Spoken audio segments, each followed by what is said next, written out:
যারা লাইভে আছো একটু লাইভটাকে একটু শেয়ার করে দাও, আমাদের বিভিন্ন গ্রুপে একটু শেয়ার করে দাও।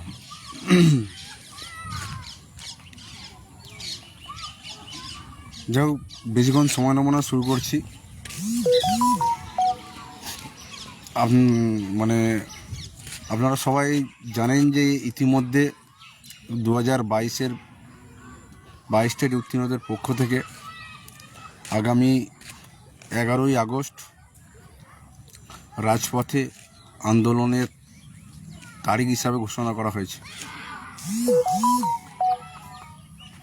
আমরা যে 19শে আগস্ট যেভাবে আমরা 5000+ জমায়েত করে এপিসিতে গিয়েছিলাম, সেখানে সেই 19শে আগস্ট যেভাবে আমরা তাৎপর্যপূর্ণ ফেলেছিলাম সারা মিডিয়া জুড়ে, সেই রকম আবারও আমরা রাস্তায় নামছি আগামী 11ই আগস্ট। নামতে আমরা বাধ্য হচ্ছি, আমরা তো ইচ্ছা করে শখে নামছি না। আমরা চেয়েছিলাম যে 19শে আগস্টের পরে আমাদের নিয়ে কিছু একটা পজিটিভ বার্তা মাননীয় গৌতম পাল মহাশয় আমাদেরকে দেবেন। যেহেতু ওবিসির সমস্যা নেই, উনি আগে অজুহাত দিতেন যে ওবিসি মামলার জন্য আমি কিছু করতে পারছি না, ওবিসি মামলা মিটে গেলে তোমাদের নোটিফিকেশান দেওয়া হবে। আমাদের পর্ষদের সেক্রেটারি মহাশয় উনিও গেজেটের নোটিফিকেশান বার করে বলে দিয়েছিলেন। আমরা ভেবেছিলাম যে 19 তারিখে যেভাবে জমায়েত করেছিলাম, যেভাবে রাস্তায় চাকরি প্রার্থীরা ছিল, সারাদিন যেভাবে ছিল, তাতে কিছু একটা বার্তা উনি আমাদের দেবেন। কিন্তু আমরা আশাহত, সেই আশাটা আমরা ওনার কাছ থেকে সেটা আমরা দেখতে পাইনি। আমরা এরপরেও থেমেছিলাম না। মাননীয় মুখ্যমন্ত্রী পূর্ব বর্ধমান জেলায় প্রশাসনিক বৈঠকে এসেছিলেন। আমরা 22 স্টেটের পক্ষ থেকে আমাদের রাজ্যের মুখ্যমন্ত্রী মমতা বন্দ্যোপাধ্যায়ের কাছে 22 স্টেটের বঞ্চনা নিয়ে আমরা ওনার দৃষ্টি আকর্ষণ করতে গিয়েছিলাম। আমরা আশাহত হয়েছি যে উনি সমস্ত কিছু দেখেও আমাদের কথা একবারও বললেন না, একবারও মঞ্চে থেকে উচ্চারণ করলেন না যে তোমরা কারা, তোমাদের কি চাই। যেটা আমরা আশা করেছিলাম যে আমাদের মুখ্যমন্ত্রী আমাদের দিকটা দৃষ্টিপাত করবে, কিন্তু আমরা সেখানেও আশাহত। যারা পূর্ব বর্ধমান থেকে যারা গিয়েছিল, যে সমস্ত বোনেরা, যে সমস্ত ভাইরা, তাদের কোনো রাজনৈতিক রং নেই, তাদের কোনো রাজনৈতিক রং নেই। তাদের শুধু একটাই চাহিদা, একটাই তাদের স্বপ্ন, তারা স্বচ্ছ 22 স্টেট পাস করেছে। 2023 সালে 10ই ফেব্রুয়ারির পর আজ তা 25, আজকে 30শে আগস্ট, এখনও অবধি তারা বঞ্চিত। তারা মানসিকভাবে ভেঙে পড়েছে, তাদের স্বপ্নগুলো আস্তে আস্তে হারিয়ে যাচ্ছে। তাই আমাদের এই আন্দোলনকে নানাভাবে দমানোর চেষ্টা করা হচ্ছে, তাতে আমরা ভয় পাই না। কারণ কেউ আপনাকে চাকরিটা দিয়ে যাবে না, নিজের লড়াইটা নিজেকে লড়তে হবে, নিজের চাকরিটা নিজেকে ছিনে নিতে হবে। তাই এখানে ভয় পাওয়ার কোনো কারণ নেই। আর নির্ভীকতার সঙ্গে আমাদের পূর্ব বর্ধমান জেলার বোনেরা তার পরিচয় দিয়েছে। আমরা পরিচয় দিয়েছি 19 তারিখে কিভাবে আমরা এই স্বপ্ন, এই চাকরিটার জন্য কিভাবে মরিয়া হয়ে উঠেছি, তার পরিচয় আমরা 19 তারিখে দিয়েছি। আবারও বলছি, আমাদের কোনো রাজনৈতিক সংগঠন নেই। যে সমস্ত প্রশাসনিক লোক আছেন, পুলিশ প্রশাসন আছে, তাদেরকে বলবো যে আমাদের কোনো রাজনৈতিক রং নেই। আমরা নিরুপায় হয়ে রাস্তায় নামছি।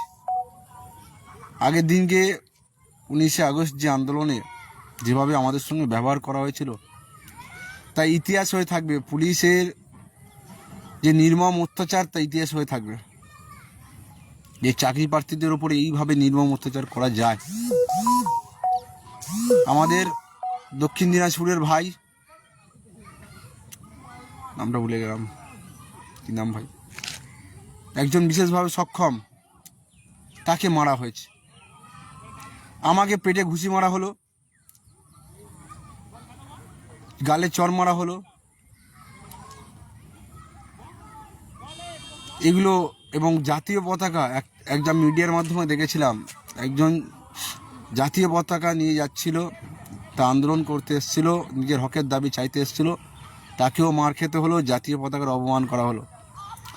অনেক দিদিরা গিয়েছিল, একজন মানে প্রেগনেন্ট দিদি এসছিলেন, তাকেও লাঞ্ছনার শিকার হতে হলো। অনেক বোনেরা, অনেক দিদিরা গিয়েছিল, তাদেরকেও টানা হিজড়া, নানানভাবে পাশবিক অত্যাচার তাদের সঙ্গে করা হলো।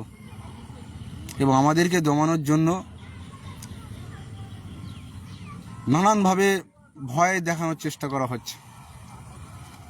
ভয় আমরা পাই না, কারণ আমাদের আর হারাবার কিছু নেই। আমাদের কি হারানোর আছে?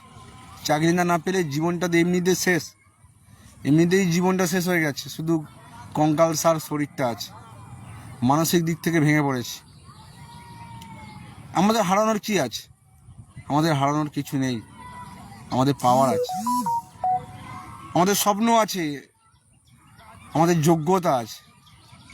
যে যোগ্যতা কোনোদিন কোনো কিছু বিনিময়ে অর্জন করা যায় না। যোগ্যতা আছে বলেই রাস্তায় নেমে নিজের হকের দাবিটা, ন্যায্য দাবিটা আদায় করতে বেরিয়েছি। তাই অযথা আমাদেরকে ভয় দেখাতে যাবেন না। আপনার সময়, আবার আপনাদেরই সময় নষ্ট হবে। তার চেয়ে এক কাজ করুন, পর্যাপ্ত শূন্যপদ দিন, নোটিফিকেশনটা দিন, আমরা বাড়িতে বসে পড়াশোনা করি। আমরা চক ডাস্টার হাতে চাই, স্কুলে যেতে চাই, ছোটো ছোটো বাচ্চাদের পড়াতে চাই।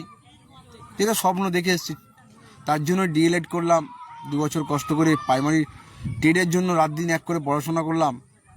এই রাস্তায় নামার জন্য, না পুলিশের মার খাওয়ার জন্য? কোনটা?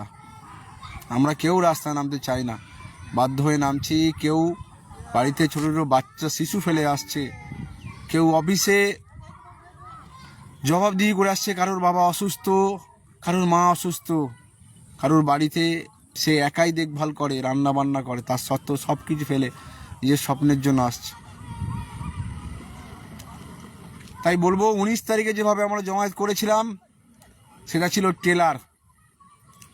আর 11ই আগস্ট যেভাবে আমরা জমায়েত করব, আশা করি 11ই আগস্ট যারা আসেননি তারাও আসবেন, যারা এসেছিলেন তারা আরও 2 জন করে নিয়ে আসবেন। কারণ নোটিফিকেশান যদি পাই আমরা, এই সেপ্টেম্বর মাসেই পাবো, না হলে আর সম্ভাবনা নেই। পরিষ্কার জেনে নাও, নোটিফিকেশান পেলে সেপ্টেম্বর মাসেই পাবো। আর যদি সেপ্টেম্বর মাস চলে যায় তাহলে আর নোটিফিকেশান পাবো না। আগামী শুনছি, যেটা মিডিয়ার মাধ্যমে হোক, সোর্স থেকে শুনছি, যে 6 তারিখে নাকি স্পেশাল এডুকেশনের যারা আছে তাদের নাকি নোটিফিকেশান দেবে প্রাথমিক শিক্ষাক্ষেত্রে। আমরা চাই প্রাথমিক শিক্ষাক্ষেত্রে যেভাবে স্পেশাল এডুকেশনদের নিয়োগ করা হচ্ছে, নোটিফিকেশান আসছে, তাদের সঙ্গে আমাদেরও পর্যাপ্ত শূন্যপদ দিয়ে নোটিফিকেশানটা বার করুক। এইভাবে বারবার রাস্তায় নামতে সত্যি আমাদের কষ্ট হয়। সারাদিন সেই সকাল মানে 7টায় 6টায় বেরিয়ে, সারাদিন আগের দিন তো আমি না খেয়ে সকালবেলা মানে মুড়ি ভিজিয়ে খেয়ে গিয়েছিলাম। সারা দিনটাই কিছু খাওয়া হয়নি। দুপুরবেলায় অনেকজন বলেছিল যে খেয়ে নাও দাদা, খেয়ে নাও, কিন্তু এই তালে কিছু খাওয়া হয়নি, 1 নম্বর। তারপরে যখন এপিসির সামনে গেলাম, ঠিকঠাকই বসেছিলাম এপিসির সামনে, একজন পুলিশ আধিকারিক আমাকে টেনে নিয়ে গেল প্রথম, তখন ক্যামেরা ছিল না, টেনে নিয়ে গেল, পেটে ঘুষি মারলো, গালে চড় মারলো। আমি চিনি, ডাইরেক্টলি চিনি তাকে। আমি আমার দিক থেকে লজ্জিত নয়, কারণ আমি শিক্ষক, এটা আমার প্রাপ্য। বর্তমানে আপনি মেরেছেন, আপনি উপযুক্ত কাজ করেছেন। আপনার সন্তানও বড় হচ্ছে, আপনার সন্তানও বড় হচ্ছে, আপনার সন্তান বড় হচ্ছে, সেও শিক্ষিত হচ্ছে, সেও কোনো পরীক্ষায় পাস করবে। আজ আমরা যেভাবে রাস্তায় মার খাচ্ছি, যেভাবে আমাদেরকে লাঞ্ছনার শিকার হচ্ছে, যেভাবে আপনারা পেটে লাথি মারছেন, বুকে ঘুষি মারছেন, গালে চড় মারছেন, একদিন তাদের সঙ্গেও ওটা হবে। তখন আশা করব আপনারা মানে ভালোভাবেই নেবেন সেটা। অনেক কষ্ট, আমরা যন্ত্রণার শিকার বর্তমানে। অনেকের বয়স 35, অনেকের 40 পার হয়ে চলে যাচ্ছে, শুধু একটা আশা নিয়েই পড়ে আছে যে হয়তো এবারে ইন্টারভিউ নোটিফিকেশান দেবে, এইবারে অন্তত যা ওরা হবে, এইবারে স্বপ্নটা পূরণ করতে পারবো, এবারে বাবা মার স্বপ্ন পূরণ করব। নিজের যে তিল তিল করে এতদিন অধৈর্য ধরে আছি, কোনো প্রাইভেট ফার্মে কাজ না করে এত কষ্ট করে চাইলে আজ এখনও আছে, এই স্বপ্নটা পূরণ করতে পারবো। অনেকের বাবা মার ওষুধ কেনার পয়সা নেই, অনেকে অনেক কষ্টের মাধ্যমে বাবার শেষ সম্বল জমিটুকু বিক্রি করে ডিএলএড করে পাস করেছিল। তার স্বপ্ন ছিল আমি বড় হয়ে আমি শিক্ষকতার চাকরিটা পেলে পরিবারের হালটা ধরতে পারবো। দক্ষিণ চব্বিশ পরগনা জেলার একটা দিদি মারা গেল ক্যান্সার আক্রান্ত হয়ে। তারও স্বপ্ন ছিল যে মানে যাওয়ার আগে অন্তত সে শিক্ষকতার চাকরিটা করবে। আমাদের পূর্ব মেদিনীপুর জেলার দেবী, তার বাবা মারা গেল, তারও স্বপ্ন ছিল যে আমার মেয়েটাকে শিক্ষকতার চাকরিতে দেখে আমি শান্তির নিঃশ্বাস নেব। সে আন্দোলনে আসতো, অনেকভাবে আমাদের সাহায্য করেছিল, কিন্তু স্বপ্নটা তার পূরণ হলো না। কাদের জন্য? আরে আমরা তো পাস করেছি, আপনারা পরীক্ষা নিয়েছেন, আমরা পাস করেছি। একটা পরীক্ষা দিতে তার সিস্টেমিক নিয়োগ করতে যদি 10 বছর চলে যায়, তাহলে কিসে কেন পরীক্ষা নিতে গিয়েছিলেন?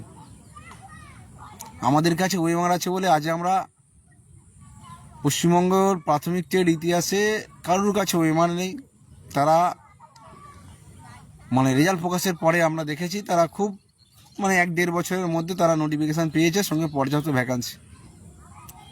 আর আমাদের কাছে ওয়েমার আছে বলে, আমাদের কাছে কোনো টাকা খাওয়ার গল্প নেই বলে, তাই আমাদেরকে এত কষ্ট ভোগ করতে হচ্ছে। আজ স্কুল ছুটের সংখ্যা বাড়ছে, এলাকায় অনেক প্রতিষ্ঠিত স্কুল দেখতে পাচ্ছি যে আস্তে আস্তে ছাত্র সংখ্যা কমে যাচ্ছে। স্কুলে টিচার নেই, একটা টিচার কোনো রকমে দিয়ে কাজ চলছে। এইভাবে শিক্ষা সমাজের অগ্রগতি আনে, শিক্ষা আলোর পথ আনে। এইভাবে শিক্ষাটাকেই যদি বঞ্চনা করে দেওয়া যায়, তাহলে সমাজ রসাতলে চলে যাবে। প্রকল্প হোক, ভাতা হোক, সব কিছু হোক, তার সঙ্গে সঙ্গে শিক্ষার আলোটাকেও মানুষকে দেখাতে হবে। মেধাবীদের চাকরিটাওয়ার ব্যবস্থা করতে হবে। যোগ্যদের চাকরি, ভাতা, যারা বয়স্ক তাদের ভাতা, যারা বিশেষভাবে সক্ষম তাদের ভাতা। তাহলে কর্মসংস্থানের ব্যবস্থা, এই সমস্ত কিছু করলে সমাজটা স্থিতিশীল থাকবে। না হলে ভাতার ওপরে কোনোদিন একটা রাজ্য চলতে পারে না। আমরা আপনার পাশে আছি, কিন্তু আমাদের নোটিফিকেশানটা দিন দিদি। আমাদের সম্মানীয় মুখ্যমন্ত্রী, আপনার কাছে অনুরোধ, দয়া করে আপনার অনুরোধ, অনেক হলো, অনেক দিন আমরা বঞ্চনার শিকার হয়ে আছি, আর করবেন না। দয়া করে এবার অন্তত আমাদের নোটিফিকেশান দিন। মনের মধ্যে আমার মতো অনেকের মনে অনেক যন্ত্রণা, অনেক কষ্ট নিয়ে আজ আমরা রাস্তায় নামছি, বাধ্য হচ্ছে। আমরা শখে নামছি না, আপনি এইটুকু বুঝুন। পুলিশ প্রশাসনকে বলবো, হ্যাঁ আপনাদের দায়িত্ব থাকে যে এখানটা পরিষ্কার করে দাও, খালি করে দাও, কিন্তু এইভাবে অমানবিক অত্যাচার করে কাউকে টেনে হিজিয়ে লাথি মেরে চ্যাংতলা করে, কারোর বুকে ঘুষি মেরে, কারোর পেটে লাথি মেরে, কাউকে গালে চড় মেরে, এটা কি? এটা তো আপনাদের বলে দেয়নি যে এইভাবে মেরে ধরে তুলে দেবেন। তাই আমরা 11ই আগস্ট আমাদের হকের, আমরা ভেবেছিলাম যে নোটিফিকেশান দিয়ে দেবে, আমরা মুখ্যমন্ত্রীর দৃষ্টি আকর্ষণ করলাম। আমরা 19 তারিখে বৃহত্তর আন্দোলন করে দেখালাম 5000+ জমায়েত, কিন্তু আমরা আশাহত। একটা বাক্য আমাদের নিয়ে কোথাও খরচ করা হচ্ছে না, কোথাও বলা হচ্ছে না যে 22 স্টেজের এই অবস্থায় আছে ভাই, তোমাদের এই ভাবা হচ্ছে। এইটুকু বললেও তো হতো, আমরা তো শান্তি থাকতাম। তাই আমরা আর দিশেহারা হয়ে গেছি, আমাদের আর পথ নেই, বাঁচার কোনো পথ নেই। তাই আমাদের নিজের লড়াইটা নিজেকে করতে হবে। আমরা 11ই আগস্ট রাস্তায় নামছি। যারা 19 তারিখে এসেছিলো তাদেরকে বলবো আপনারা আসুন, আর যারা 19 তারিখে আসেনি তারাও আসুন। কারণ আমি পরিষ্কার বলছি, 6 তারিখে স্পেশাল এডুকেশনের একটা নোটিফিকেশান বাড়ার সম্ভাবনা আছে। তার সঙ্গে যদি আমাদের নোটিফিকেশান দেয় তাহলে আমরা বেঁচে গেলাম, আর না হলে তার সঙ্গে যদি নোটিফিকেশান না আসে তাহলে আমরা কিন্তু হারিয়ে যাব। কারণ আমরা সবাই জানি যে বিধানসভা ভোট এসে যাচ্ছে। জানুয়ারি থেকে একটা বিধানসভার ভোটের দামামা বেজে যাবে, সম্ভবত মার্চে ভোট। আর একবার বিধানসভা কন্টেম্প টু মানে ইলেকশান চালু হয়ে গেলে আর নোটিফিকেশান দেয় না, আর নোটিফিকেশান হতে পারে না। তাই যা করতে হবে এই সেপ্টেম্বর মাসটা, আর সেপ্টেম্বর মাসের কেন আমরা একটু সময় নিয়ে করলাম, কারণ 16 তারিখে মহালয়, এই 16 তারিখে বিশ্বকর্মা পুজো, এই 16 তারিখে রান্না পুজো, আর পুজোর আমেজ চলে এলে আর তখন অনেক আমরা তো বাঙালি, ভেতা বাঙালি, তাই জন্য নিজের লক্ষ্য নিজের স্বপ্নটার থেকেও উৎসবটা আমাদের কাছে বড় হয়ে যায়। যাই হোক, আপনারা গ্রুপে কল করা শুরু করে দিন, নিজেরা ফোন করা শুরু করে দিন, কারোর পারমিশন নিতে হবে না। আরে আপনি কার পারমিশন নেবে? আপনি যন্ত্রণায় ছটফট করছেন, নিজের চাকরিটার জন্য বা বাড়িতে মানে দিন রাত এক করে মানে কষ্ট ভোগ করছেন, চারিদিকে আপনাকে লাঞ্চ, আর অনেক তো হলো, আর কবে পাবি, আর কবে পাবি, এই কথাটা আমাকে তো রীতিমতো যেখানে ইচ্ছা শুনতে হয়। বয়স হয়ে গেছে 35+, আর ছেড়ে দে, আর হবে না, সরকার তোদের চাকরি দেবে না, এটা আপনাদেরও শুনতে হয়।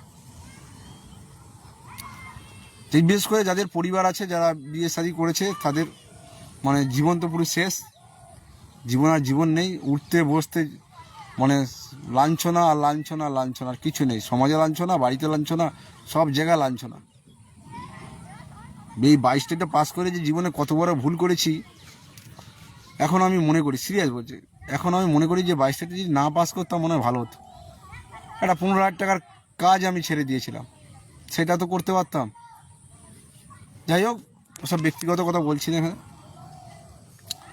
কেউ সুখে নেই ভাই, তুমি তোমার জায়গা থেকে যেভাবে দুঃখে আছো, আমরাও আমার জায়গা থেকে সেম পরিস্থিতি, কেউ আমরা ভালো নেই। তাই লড়াইটা এসো, নিজের লড়াইটা নিজেকে করো।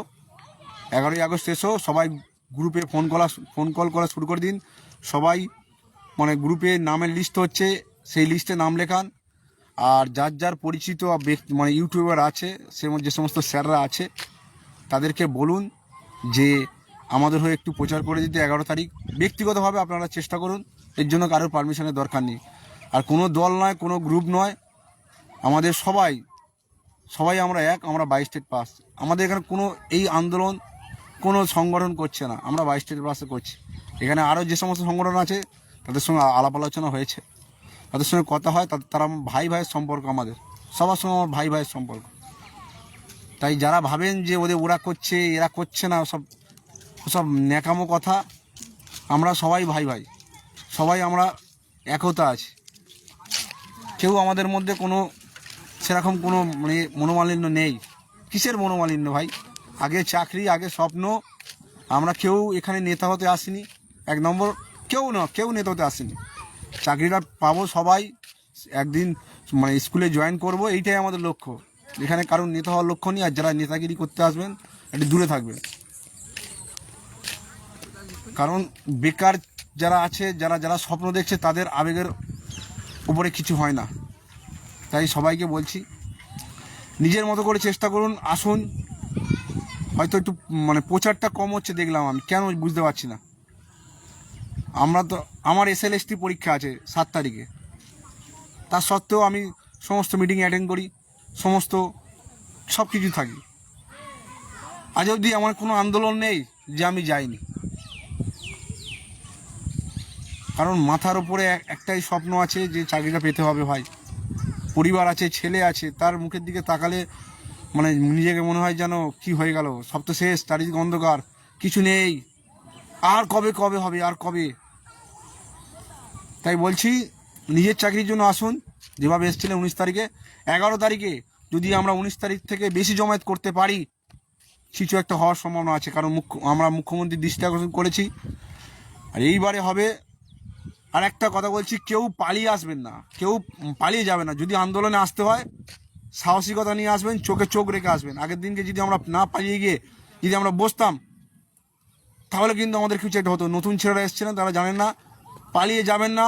যদি পুলিশ কিছু করতে আসে, পুলিশের পুলিশের পায়ে ধরবেন, পরিষ্কার বলছি, পুলিশের পায়ে ধরবেন, মিডিয়া হাইলাইট হবে। পুলিশের পায়ে ধরবেন। পুলিশ আগে কোনোদিন লাঠিচার্জ করবে না ছাত্রদের ওপরে, সেরকম কোনো অর্ডার ছিল না। ওই দিনকে আমাদের ভয় দেখিয়েছে, আমরা সব যে যার মতো দৌড় মেরেছি, যে যার মতো ছিটকে চলে গেছি, পুলিশ সুযোগ পেয়ে গেছে এবং আমাদের তুলে দিয়েছে। তাই এক ভুল আর দ্বিতীয়বার করবো না। আমরা তো করি না, আমরা তো সামনে ছিলাম, পরে আবার গিয়ে বসেছি। পিছন দিকে, সামনের দিক থেকে ঠেলা দিচ্ছে, পিছন দিকে চলে যাচ্ছে। আরে সামনে সবাই যদি বসে যায়, সামনে যদি একের পর একে সবাই মিলে আমরা হাতে হাত রেখে সবাইকে জড়িয়ে ধরে থাকি, পুলিশের ক্ষমতা আছে তুলবে? পুলিশ মারতে আসছে, পুলিশের পায়ে ধরুন, মিডিয়া হাইলাইট হবে।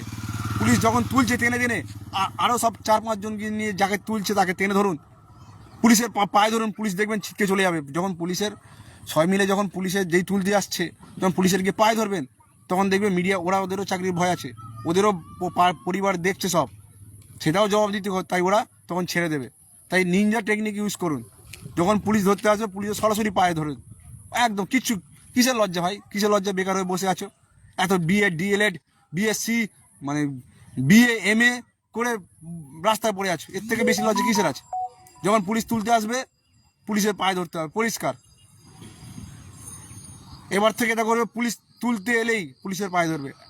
তোরা যেই তুলতে আসবে অমনি গিয়ে পায়ে শুয়ে পড়বে, পায়ে ধরে, পায়ে জড়িয়ে ধরবে, তাহলে পুলিশ আর তুলতে পারবে না। অনেক দেরি হয়ে গেল, যাচ্ছিলাম। যাই হোক, সবাই ভালো থাকবেন। দুঃখ এই অন্ধকার দিন একদিন চলে যাবে। ঈশ্বর বলো, আল্লাহ বলো, গড বলো, এতটা নির্মম নয়, বিশ্বাস করি। আশায় আছি পজিটিভ থাকবে। নেগেটিভ চিন্তাভাবনা আপনাকে নেগেটিভ পথেই নিয়ে যাবে। পজিটিভ চিন্তাভাবনা করুন, পজিটিভ পথেই আপনি থাকবেন আশা করি। সব দিনে জীবনে অনেক কষ্ট, অনেক দুর্দশা, অনেক যন্ত্রণা থাকবে। সেই সমস্ত কিছুকে মনের জোর দিয়ে লড়াই করতে হবে, সঠিক পথে এগিয়ে যেতে হবে। সাফল্য ঠিক আসবে। নিজের লড়াইটা নিজে লড়ে যান। 11 তারিখে আসুন, নিজে থেকে প্রচার করুন, নিজে থেকে গ্রুপে ফোন করুন, প্রত্যেকজনকে ফোন করুন। কাউকে পারমিশন নেওয়ার দরকার নেই। আমি বলছি, কারোর পারমিশন লাগবে না। যার যে সমস্ত ইউটিউবার, শিক্ষক যেখানে ইন্টারভিউ করছেন, যেখানে ইন্টারভিউ প্রশিক্ষণ নিচ্ছেন, সেই সমস্ত স্যারদের বলুন আমাদের 11 তারিখে প্রচারটা করে দিতে, তাদেরকে আসতে বলুন। কারোর পারমিশন লাগবে না। আর এ করছে, ও করছে না, বা ওই গ্রুপে আমি দেখতে পাচ্ছি না, এইটা ভাববেন না। দিনের শেষে চাকরি দরকার। আমরা কেউ নেতা নয়, কোনো সংগঠন নয়, এটা 22 স্টেটের আন্দোলন। এখানে কোনো গ্রুপ, দল এসব চলবে না ভাই। যারা অনেকে দেখতে পাচ্ছি ইচ্ছাকৃত অনেক পাস করেন, প্রশ্নমূল মামলা থেকে আছে, তারা ফেসবুকে এসে 2-4টে কমেন্ট করে দিয়ে যাচ্ছে। অনেকে বিএড আছে, তারা 2-4টে কমেন্ট করে দিয়ে যাচ্ছে। ওদের মানসিকতার বিকাশ ঘটেনি, তাই ওরা ওরকম করছে। যাই হোক, আমরা একতা থাকবো। আমরা আদার্স যে সমস্ত গ্রুপ আছে, সবাই আমরা এক। সবার সঙ্গে কথা হয়, সবাই আমরা ভাই ভাই। লক্ষ্য একটাই, 22 স্টেটের 50,000 শূন্যপদ দিয়ে নোটিফিকেশান।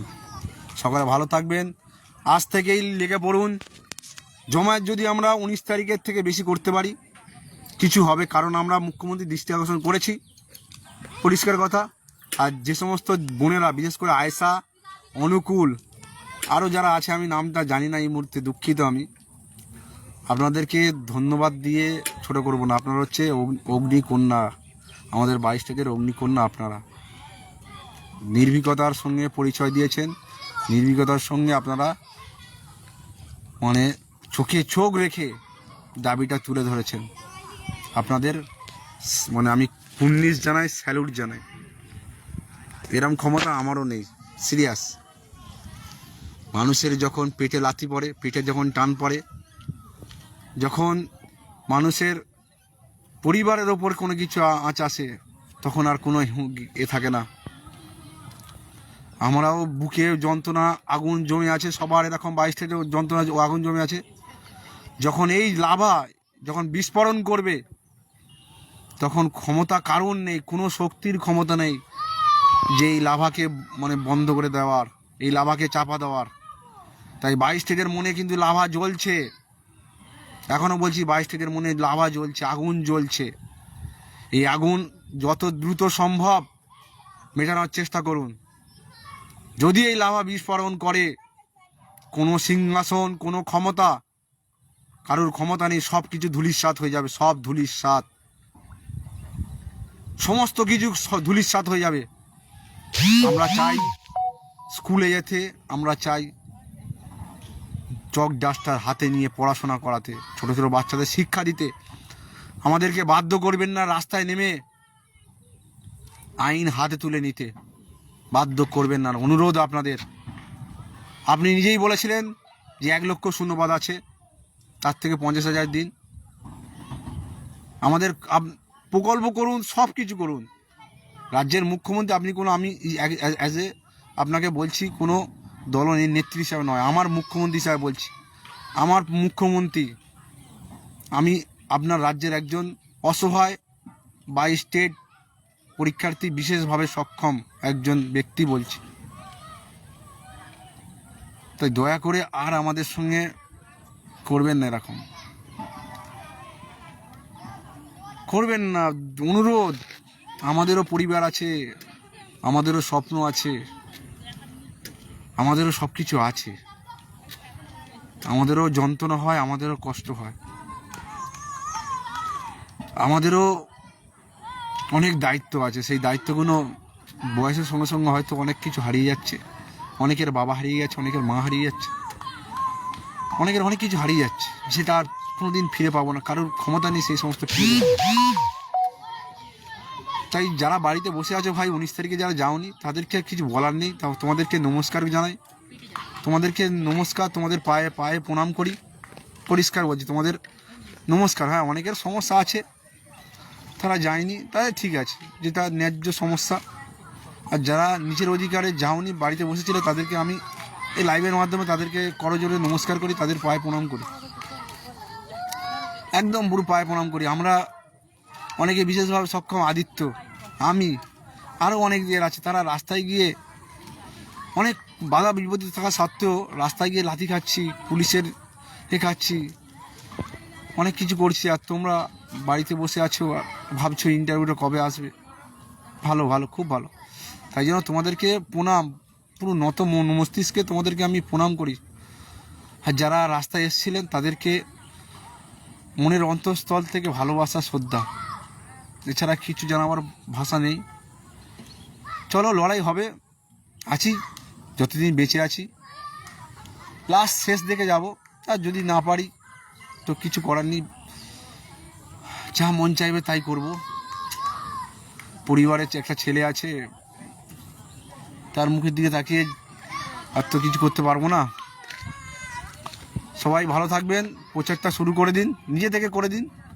কোনো দল, নেতা এসব কাউকে ভাববেন না, কে নেতা, কে কে করছে, কোন দলের কোন সংগঠন কি বলছে, সব দেখার দরকার নেই ভাই।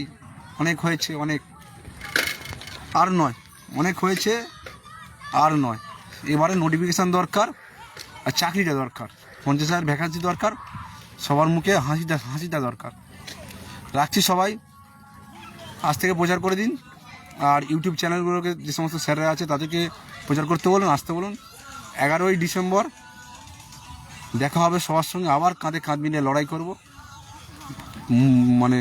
চোখে মুখে একটাই স্বপ্ন, ইন্টারভিউ নোটিফিকেশান, কবে স্কুলে যাব, এর বাইরে আর কিছু নেই।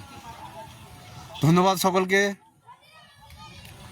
আর 19 তারিখে থেকেও আশা রাখি 11 তারিখটা জমায়েত বেশি হবে।